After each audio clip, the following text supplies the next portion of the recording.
Salut! Ici Jimmy de Ninja Squatch et aujourd'hui je vais continuer ma série sur comment faire des cartes parce qu'apparemment je suis dans mon troisième épisode de cette série-là. C'était pas vraiment prévu, mais il n'y a pas grand-chose de prévu ben d'avance dans quelle vidéo je fais et pourquoi j'ai fait. J'y vais en fonction de ce que je rencontre sur le moment puis ce qui m'inspire.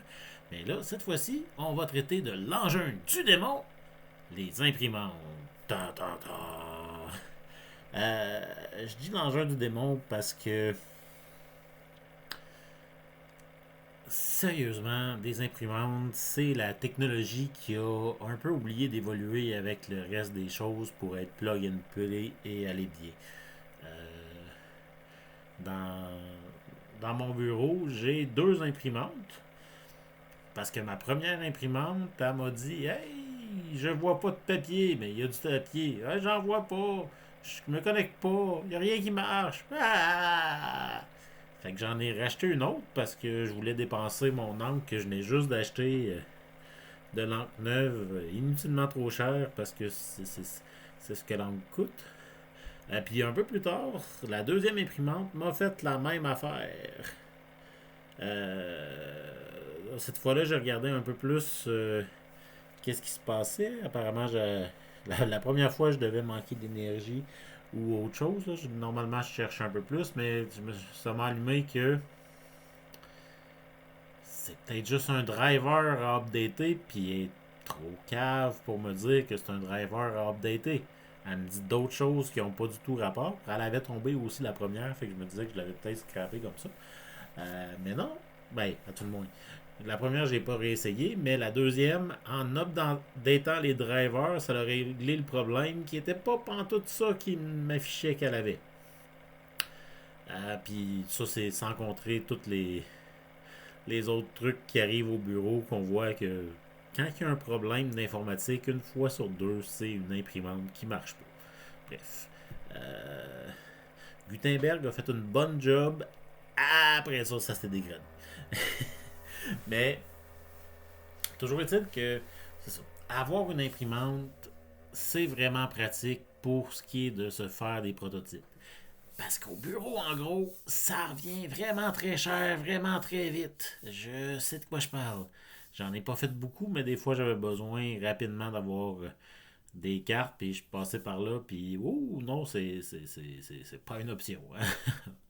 En fait, donc ça, moi j'ai acheté une petite imprimante couleur qui fonctionne bien, que c'est quand même très drôle parce qu'honnêtement la quantité d'encre qu'ils te vendent en même temps qu'ils te vendent l'imprimante, après tu essaies de la racheter puis ça te coûte presque aussi cher que les imprimantes. C'est aussi important de savoir, en fait, les imprimantes, faut pas entièrement se fier à quand est-ce qu'ils nous disent qu'ils sont vides.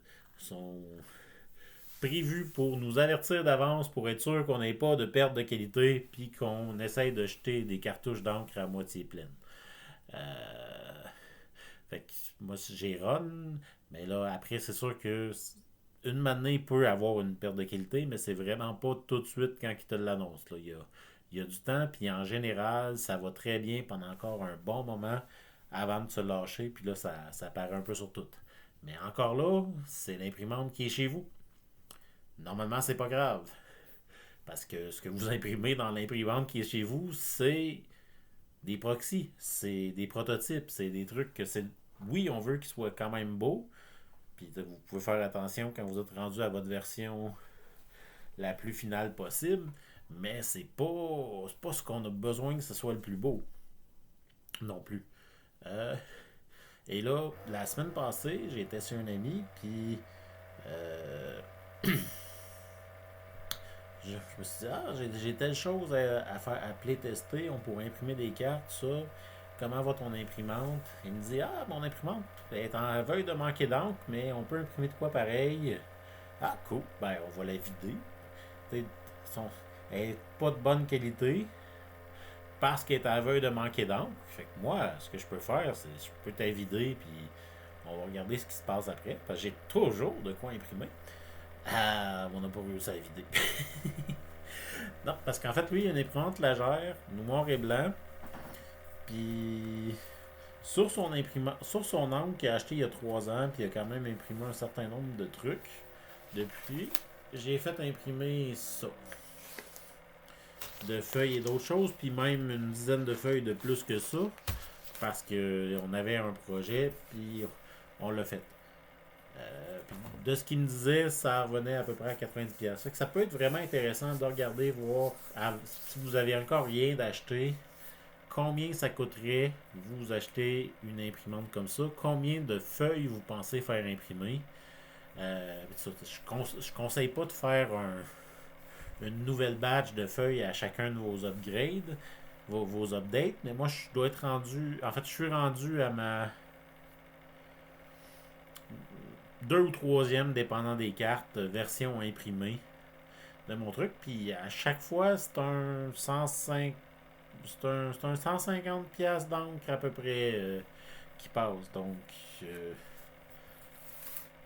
ça, pour peut-être 90$, c'est quand même mon deal. Par contre, la différence, moi, son couleur, ça, c'est le noir et blanc.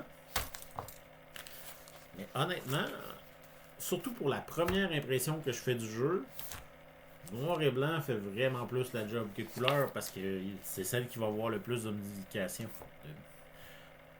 Aussi, chose que je faisais pas vraiment avant, et que j'ai pas fait là, mais que je me suis dit que ça vaudrait la peine de faire à partir du moment où vous imprimez une première fois, ou à partir du moment où je vais imprimer une première fois, je vais tout de suite me lancer en mode full spell check. Oh yeah, wizard all the way.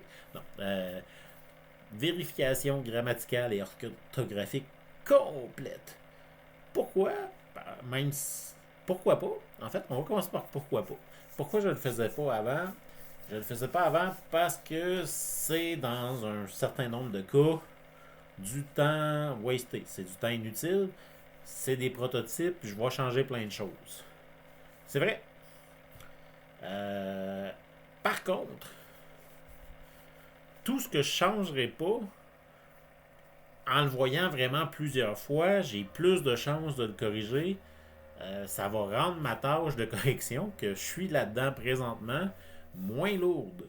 Ce qui me permet de répartir mes efforts au fil du temps, ce qui en général est bon.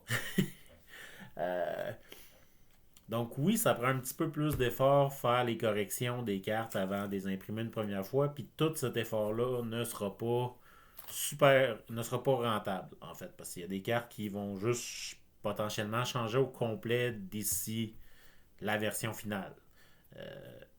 Même si ça aussi, la version imprimée de mes cartes, c'est pas la première version prototype. Ma première version prototype, c'est celle que j'ai mise sur Tabletop Simulator, que j'ai testée une couple de fois, que j'ai fait des modifications, que j'ai retesté. Puis que là, je regarde puis je me dis, ça me semble bien.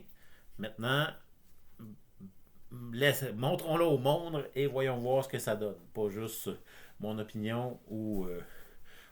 Dans les faits, sur Tabletop Simulator, je teste aussi avec d'autres personnes que juste moi. Donc, j'ai déjà plus. Mais sur papier, des fois, on va voir encore d'autres choses. Fait que, si on est rendu sur papier, c'est qu'on est rendu potentiellement à avoir fait 3-4 checks déjà. Aussi bien rajouter un grammar check. euh, non, mais vérifier l'orthographe et tout ça avant d'imprimer, parce que l'impression, ça a un coût direct. Fait qu'aussi bien de rentabiliser en faisant ça, puis enlever des efforts de correction de plus tard. On va en avoir quand même à refaire plus tard des dernières vérifications, tout ça. On va avoir fait des changements, mais le gros va déjà avoir été fait. Ça va donc faciliter cette partie-là. Ensuite, pour couper ça, pendant longtemps, j'y allais avec un exacto puis une feuille faite pour couper à l'exacto dessus. Une grosse feuille comme ça m'a coûté une vingtaine de piastres. Exacto, j'étais au petit exacto bien simple d'école, ça fait masse la job. C'est pour couper du papier. Ciseaux un peu aussi, mais ciseaux, ça je l'utilise plus pour les tokens. Parce qu'à l'exacto, c'est sur du style. Là, je me suis acheté. En fait, je me suis demandé en cadeau une tranche que je n'ai pas encore eu l'occasion d'utiliser, que je vais utiliser quand même bientôt pour couper ces papiers-là.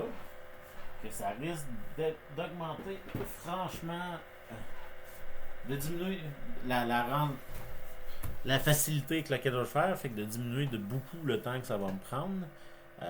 Puis peut-être d'augmenter un peu la précision de ma découpe aussi. Parce que découper tout ça comme papier, sleever ça, c'est un job. C'est pas un job qui demande beaucoup d'énergie ou beaucoup de concentration, fait que c'est pas si pire, mais c'est un job quand même. Puis avec la tranche, ça va être une moins grosse job, fait que c'est toujours apprécié.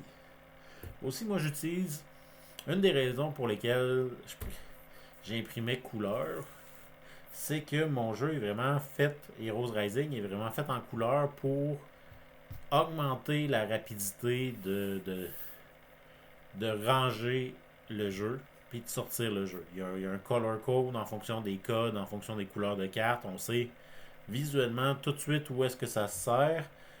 Puis c'est là. Je vais.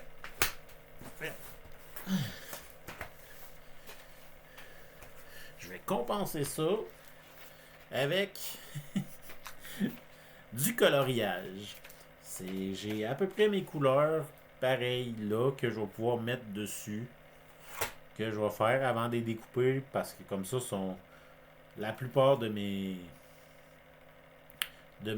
cartes pareilles de même type sont dans les mêmes plages, fait que je vais faire ça. Ça va me prendre un petit temps aussi.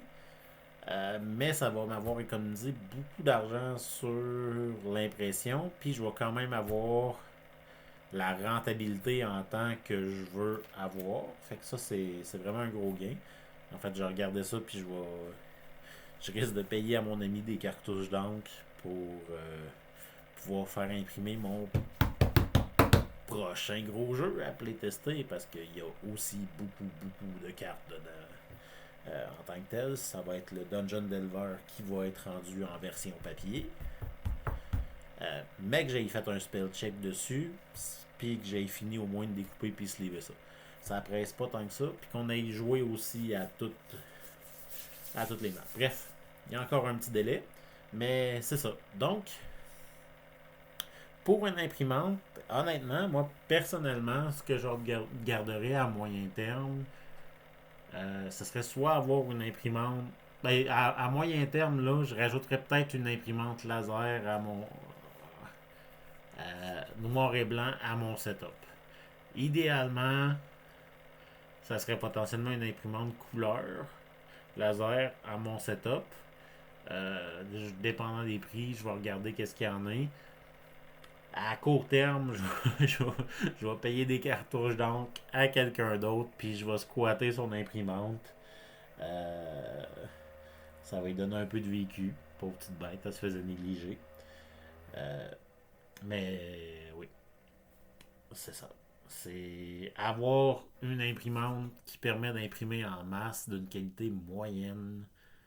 Ça vaut la peine. C'est pas tout qui vaut tout de suite la peine d'être mis en couleur quand on est dans les protos. Ça se remarque, je dis ça, mais ça dépend aussi. Si vous avez des gens avec qui ça fait vraiment une grosse différence, si vos protos sont de couleur, ça vaut probablement la peine d'investir pour qu'ils soient de couleur pour que ces gens-là acceptent de jouer avec vous. Ça fait vraiment très enfant de maternelle. Si vous voulez que vos amis vous jouent avec vous, il faut que vos jouets soient beaux. Non. Mais c'est quelque chose qui peut faire une différence. De ce que j'ai vu dans mon cercle à moi, les gens qui ont de quoi contre les prototypes, ont de quoi contre les prototypes plutôt, mais en fait, là, j'en parle, puis j'imagine les phases de certaines des personnes.